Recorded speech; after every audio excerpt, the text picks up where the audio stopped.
Jair Bolsonaro discursou ontem na abertura da Assembleia Geral das Nações Unidas a representantes de 153 países de todo o mundo. Sobre a repercussão internacional da fala e possíveis impactos comerciais, a gente conversa agora com Giorgio Romano, professor da Universidade Federal do ABC e membro do Observatório da Política Externa e da Inserção Internacional do Brasil. Olá, Giorgio, tudo bom? Tudo bem. O Brasil está caminhando cada vez mais para esse isolamento, ainda mais depois da fala de Bolsonaro ontem? Isolamento em parte, isolamento com relação sobretudo aos países europeus, e, vamos dizer, a opinião pública também em vários outros países. Mas ganhou pontos nos olhos do Trump, do governo Trump, e de várias outras, forças da ultradireita no mundo. Além do que, a ênfase na questão da soberania não soa mal nos ouvidos, por exemplo, da China ou da Índia. A Índia tem um conflito grande na região do Caxemira, então usando muita violência contra a população, diz essa é soberania nacional. A China tem a questão do Hong Kong. Então, nessa lógica um pouco perversa, essa ênfase na soberania nacional, ele tem lá um certo eco também. Mas é verdade que diante, sobretudo dos países europeus e da opinião pública em várias regiões, América Latina, no próprio Brasil e nos próprios Estados Unidos, esse discurso realmente foi lastimável. Sim. Em relação à China especificamente, quando ele faz críticas ao socialismo, ao comunismo, de certa forma ele não atinge um pouco a China também ou não?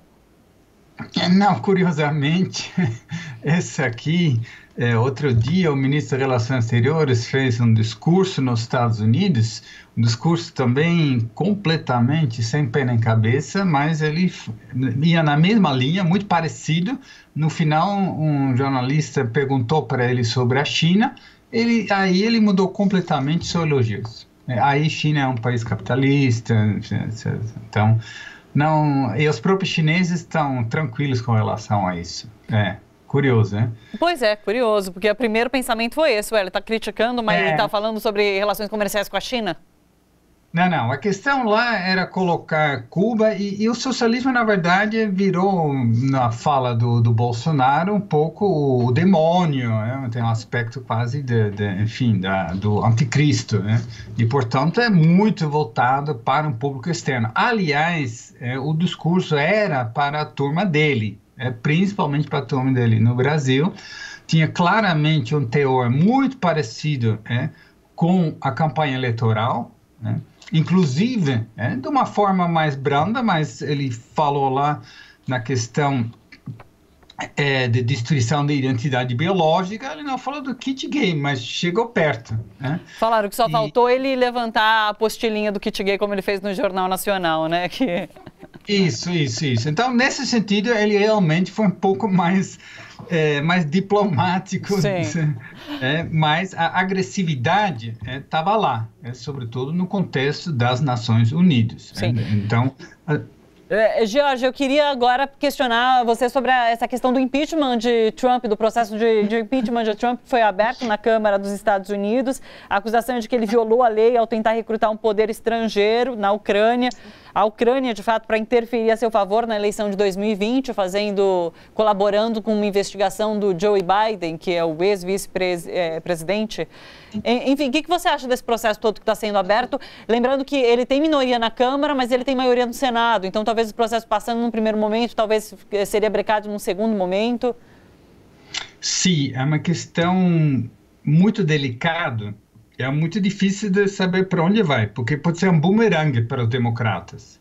Os democratas sabem muito bem o que aconteceu com Bill Clinton, que era uma questão um pouco diferente, no caso da relação sexual lá com a secretária na Casa Branca, Monica Lewinsky, mas sofreu o processo de impeachment, e quando, em última instância, então, no Senado, ele foi absolvido, a popularidade dele despencou, e ele conseguiu ganhar as eleições para o segundo turno.